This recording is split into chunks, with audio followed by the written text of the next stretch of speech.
أعوذ بالله من الشيطان الرجيم بسم الله الرحمن الرحيم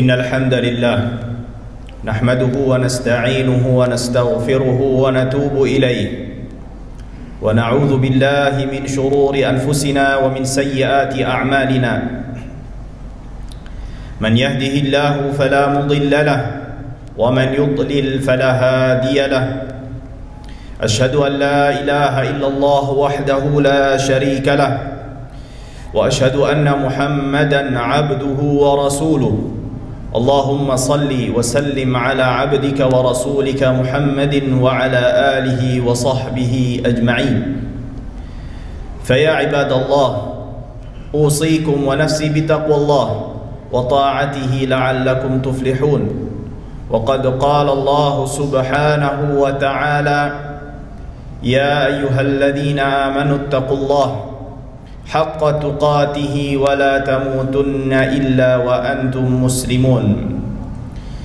Jamaah sidang Jumat yang semoga selalu diberkahi dan dilindungi oleh Allah Subhanahu wa taala. Alhamdulillahi rabbil alamin. Kita bersyukur kepada Allah Subhanahu wa taala seraya memanjatkan puja-puji serta syukur kita kehadiratnya, yang dimana Allah Subhanahu wa taala senantiasa melimpah curahkan kepada kita semua berbagai macam nikmat yang begitu amat banyak dan begitu amat luas kepada kita semua. Salawat dan salam tak lupa untuk kita hanturkan kepada suri tauladan kita Nabi kita Muhammad sallallahu alaihi wasallam beserta keluarganya, kerabatnya, sahabatnya dan pengikutnya yang setia hingga akhir zaman. Jamaah sidang Jumat, pada kesempatan kali ini khatib senantiasa mengingatkan kepada para jamaah, terlebih khusus lagi untuk khatib sendiri, untuk senantiasa bertakwa kepada Allah Subhanahu wa taala dan mentaatinya. Ketahuilah jamaah sidang Jumat yang semoga selalu diberkahi Allah Subhanahu wa taala, bertakwa kepada Allah Subhanahu wa taala dengan menjalankan, melaksanakan segala bentuk perintah yang Ia berikan kepada kita semua dan menjauhi larangan yang Allah Subhanahu wa taala dan Rasulnya sallallahu alaihi wasallam telah tetapkan atas kita, merupakan kewajiban yang abadi untuk senantiasa kita jaga dan kita laksanakan dalam setiap lembar kehidupan yang kita jalani.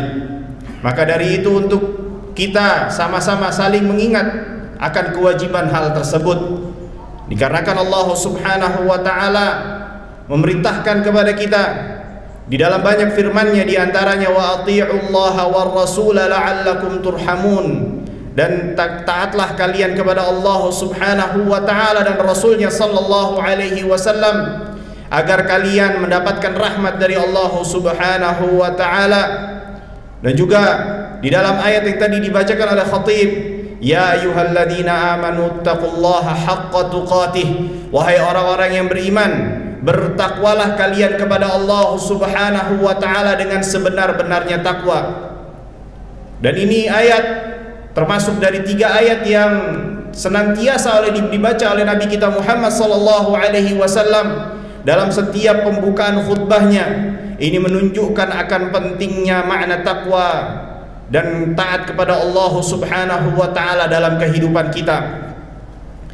Akan tetapi jamaah sidang Jumat yang semoga selalu diberkahi Allah Subhanahu wa taala, kita selaku manusia yang Allah Subhanahu wa taala ciptakan dengan tabiatnya, yang diantaranya adalah kita senantiasa terjatuh dan tergelincir di dalam kesalahan.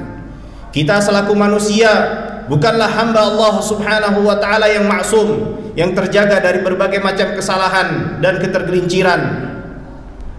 Akan tetapi sebaik-baik kita adalah ketika kita terjatuh dalam kesalahan dan ketergelinciran, kita bertaubat dan kembali kepada Allah Subhanahu wa taala.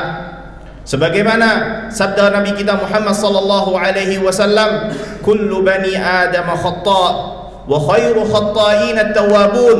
Setiap anak Adam adalah khata', senantiasa melakukan kesalahan dan terjatuh ke dalam dosa dan maksiat. Wa khairu khatta'in at-tawwabun, akan tetapi sebaik-baik mereka di antara mereka adalah yang senantiasa memperbanyak bertaubat dan memohon ampun kepada Allah Subhanahu wa taala. Maka dari itu jamaah sidang Jumat yang semoga selalu diberkahi Allah Subhanahu wa taala, hendaknya kita untuk senantiasa memperbanyak memohon ampun dan bertaubat kepada Allah Subhanahu wa taala. Memperbanyak dan membiasakan lisan kita untuk memanjatkan permohonan ampun kita kepada Allah Subhanahu wa taala. Hal ini berdasarkan beberapa hal. Yang pertama adalah di mana Allah Subhanahu wa taala memerintahkan kepada kita semua untuk senantiasa kita memohon ampun kepada Allah Subhanahu wa taala. Bahkan perintah tersebut diberikan penegasan untuk kita bersegera dan secepatnya kita memohon ampun kepada Allah Subhanahu wa taala. Hal ini berdasarkan firman Allah Subhanahu wa taala, wasari'u ila maghfiratin min rabbikum wa jannatin 'arduha as-samawati wal ardu u'iddat lil muttaqin. Dan bersegeralah kita semua kaum muslimin, kita yang beriman kepada Allah Subhanahu wa taala, menuju ampunan Allah Subhanahu wa taala dan surga Allah Subhanahu wa taala yang luasnya seluas langit dan bumi, yang Allah Subhanahu wa taala siapkan bagi hamba Allah Subhanahu wa taala yang bertakwa. Dan yang kedua, kita ambil dari contoh Nabi kita Muhammad sallallahu alaihi wasallam, suri tauladan kita, sebaik-baik panutan yang kita ambil dalam kehidupan kita, di mana beliau sallallahu alaihi wasallam mengabarkan kepada kita semua akan kondisi kesehariannya. Wallahi inni la astaghfirullah wa atubu ilaih fil yaumi akthar min 70 marrah. Demi Allah, kata Rasulullah sallallahu alaihi wasallam, sungguh aku senantiasa memohon ampun kepada Allah Subhanahu wa taala dan bertaubat kepadanya dalam satu hari itu lebih dari 70 kali. Perhatikan jamaah sekalian, di mana beliau sallallahu alaihi wasallam adalah manusia terbaik, manusia pilihan terbaik di antara yang paling terbaik yang Allah Subhanahu wa taala ciptakan. Akan tetapi beliau sallallahu alaihi wasallam senantiasa memohon ampun kepada Allah Subhanahu wa taala dan bertaubat kepadanya dalam setiap harinya lebih dari 70 kali. Maka dari hadis ini kita bisa mengambil beberapa pelajaran di antaranya untuk senantiasa kita memperbanyak bertaubat dan memohon ampun kepada Allah Subhanahu wa taala. Jangan sampai satu hari yang kita lewati luput dari kita memohon ampun dan bertaubat kepada Allah Subhanahu wa taala. Dan yang kedua, memohon ampun dan bertaubat kepada Allah Subhanahu wa taala merupakan bagian dari ketaatan kepada Allah Subhanahu wa taala.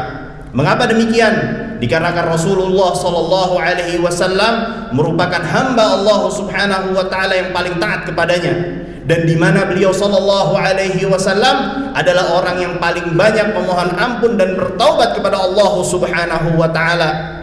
Dan yang ketiga adalah yang bisa kita ambil dari hadis ini, bahwasannya memohon ampun dan bertaubat kepada Allah Subhanahu wa taala bukanlah terbatas ketika kita melakukan dosa dan kesalahan, akan tetapi ketika kita tidak bisa melaksanakan perintah Allah Subhanahu wa taala sebagaimana mestinya. Maka dari itu Allah Subhanahu wa taala memberikan beberapa keutamaan bagi siapa saja yang memperbanyak bertaubat dan memohon ampun kepada Allah Subhanahu wa taala. Di antaranya adalah yang pertama, Allah Subhanahu wa taala akan melimpah curahkan kepada orang tersebut kecintaannya. Sebagaimana firman Allah Subhanahu wa taala, innallaha yuhibbut tawwabin wa yuhibbul mutatahhirin. Sesungguhnya Allah Subhanahu wa taala amat mencintai hamba-hambanya yang senantiasa bertaubat dan kembali kepada Allah Subhanahu wa taala, wa yuhibbul mutatahhirin. Dan juga Allah Subhanahu wa taala mencintai hambanya yang senantiasa membersihkan dirinya, baik raganya ataupun rohaninya. Dan yang kedua adalah para malaikat hamba Allah Subhanahu wa taala yang terdekat akan senantiasa memohon dan mendoakan orang tersebut, sebagaimana firman Allah Subhanahu wa taala, alladzina yahmiluna al-'arsya wa man hawlahu yusabbihuna bihamdi rabbihim wa yu'minuna bih. Dan mereka para malaikat pemikul arsy Allah Subhanahu wa taala dan yang di sekitar mereka semua yusabbihuna bihamdi rabbihim, senantiasa mensucikan Rabb mereka dengan memanjatkan puja-pujian kepada Allah Subhanahu wa taala. Wa yu'minuna bih, dan mereka senantiasa beriman kepada Allah Subhanahu wa taala. Wa yastaghfiruna lilladzina amanu, dan mereka senantiasa memanjatkan dan memohonkan ampunan kepada Allah Subhanahu wa taala untuk hamba Allah Subhanahu wa taala yang beriman kepada mereka. Apa isi doa mereka? Rabbana wasi'ta kulla syai'in rahmatan wa ilma faghfir lilladzina tabu. Wahai Allah, yang dimana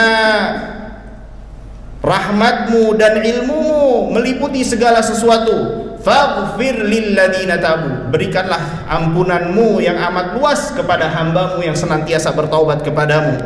Lalu yang ketiga adalah Allah Subhanahu wa ta'ala akan memberikan dan mengganjar hambanya yang senantiasa memohon ampun dan bertaubat kepadanya dengan surga, sebagaimana firman Allah Subhanahu wa ta'ala, ya ayyuhalladzina amanu tubu ilallahi taubatan nasuha asa rabbukum an yukaffira ankum sayyiatikum wa yudkhilakum jannatin tajri min tahtihal anhar. Wahai orang-orang yang beriman, taubatlah kalian kepada Allah Subhanahu wa ta'ala dengan sebenar-benarnya taubat. Niscaya Allah Subhanahu wa ta'ala akan mengampuni dosa-dosa kalian dan memasukkan kalian ke dalam surganya Allah Subhanahu wa ta'ala, yang dimana surga tersebut mengalir di bawahnya sungai-sungai. Barakallahu li wa lakum fil Qur'anil azim wa nafa'ani bima fihi minal ayati wa dzikril hakim. Aqulu qawli hadha wa astaghfirullah li wa lakum.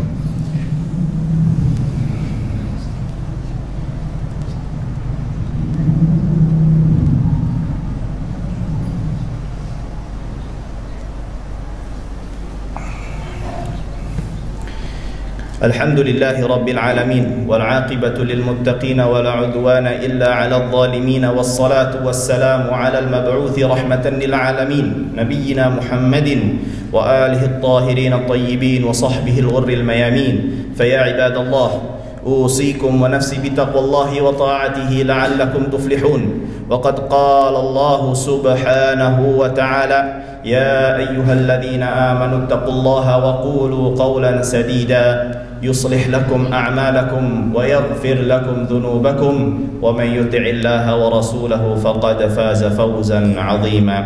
Jamaah sidang Jumat yang semoga selalu diberkahi Allah Subhanahu wa ta'ala. Sebagaimana yang kita ketahui dari khutbah yang pertama akan keutamaan dan pentingnya untuk senantiasa kita bertaubat dan memohon ampun kepada Allah Subhanahu wa ta'ala dalam kesehariannya. Dan kita juga mengetahui bahwasannya bertaubat dan mohon ampun kepada Allah Subhanahu wa ta'ala merupakan ibadah yang termasuk ibadah yang paling utama di sisi Allah Subhanahu wa ta'ala. Maka ketahuilah jamaah sekalian, ada beberapa hal penting yang harus kita ketahui, di antara yang berkaitan mengenai syarat taubat itu sendiri. Dikarenakan taubat merupakan ibadah kepada Allah Subhanahu wa ta'ala yang harus kita penuhi syarat dan ketentuannya. Yang pertama adalah hendaknya kita menyesal atas setiap segala perbuatan dosa dan kekurangan yang kita lakukan. Lalu yang kedua, kita bertekad kepada Allah Subhanahu wa ta'ala untuk tidak mengulanginya. Lalu yang ketiga adalah hendaknya kita tidak, yang kedua adalah bertekad untuk tidak mengulanginya. Yang ketiga adalah kita tidak mengulangi perbuatan dosa dan kekurangan tersebut yang telah kita lakukan. Ini syarat yang tiga syarat ini berkaitan dengan hak Allah Subhanahu wa ta'ala. Akan tetapi bila dosa yang kita lakukan berkaitan hak sesama manusia, maka para ulama menjelaskan ditambah satu syarat lagi, yaitu untuk mengembalikan hak yang kita ambil tersebut. Niscaya siapa saja yang tidak mengembalikan haknya, maka Allah Subhanahu wa ta'ala tidak akan menerima taubat orang tersebut sampai mengembalikan hak orang yang ia ambil. Atau yang kedua, atau ia meminta halal dari orang yang ia telah ambil haknya dan yang miliki. Maka bila ia tidak melakukan salah satu di antara kedua hal tersebut, bila berkaitan dengan hak sesama manusia, maka taubat dan ampunan yang ia panjatkan kepada Allah Subhanahu wa taala tidak akan diterima. Maka pentingnya untuk kita senantiasa memahami ini, menghadirkan makna ini di dalam keseharian kita, terlebih lagi dalam momen saat ini di mana kita semua merasakan cobaan yang Allah Subhanahu wa taala timpakan kepada kita semua. Maka ketahuilah, cobaan dan segala bentuk ujian tidaklah datang melainkan dikarenakan sebab dosa yang kita lakukan, sebagaimana firman Allah Subhanahu wa taala, وَمَا أَصَابَكُم مِّن مُّصِيبَةٍ فَبِمَا كَسَبَتْ أَيْدِيكُمْ وَيَعْفُ عَن كَثِيرٍ. Dan tidaklah Allah Subhanahu wa taala menimpakan kepada kita semua berbagai macam ujian dan cobaan melainkan disebabkan karena dosa yang kita lakukan, dan Allah Subhanahu wa taala mengampuni dengan ampunan yang amat banyak. Innallaha wa malaikatahu yusholluna 'alan nabi ya ayyuhalladzina amanu shallu 'alaihi wa sallimu taslima. Allahumma shalli 'ala Muhammad wa 'ala ali Muhammad kama shallaita 'ala Ibrahim wa 'ala ali Ibrahim wa barik 'ala Muhammad wa 'ala ali Muhammad kama barakta 'ala Ibrahim wa 'ala ali Ibrahim innaka Hamidum Majid. Wa radallahu 'anil khulafa'ir rasyidin Abi Bakr wa Umar wa Uthman wa Ali wa an sa'ir sahabati ajma'in wa man tabi'ahum bi ihsanin ila yaumiddin. Allahumma ighfir lil muslimina wal muslimat wal mu'minina wal mu'minat al ahya'i minhum wal amwat ya qadiyal hajat wa ya kafiyal muhimmat. Allahumma aslih lana dunyana allati fiha ma'ashuna wa aslih lana dinana alladhi fihi ismatu amrina wa aslih lana akhiratana allati ilayha ma'aduna waj'alil hayata ad-dunya ziyadatan lana fi kulli khair wal mauta rahatan min kulli syarr. Rabbana la tuzigh qulubana ba'da idh hadaitana wa hab lana min ladunka rahmatan innaka antal wahhab. Rabbana atina fid dunya hasanah wa fil akhirati hasanah wa qina adzaban nar. Wa sallallahu wasallam ala abdika wa rasulika Muhammad wa ala alihi wa sahbihi ajma'in walhamdulillahi rabbil alamin. Alhamdulillah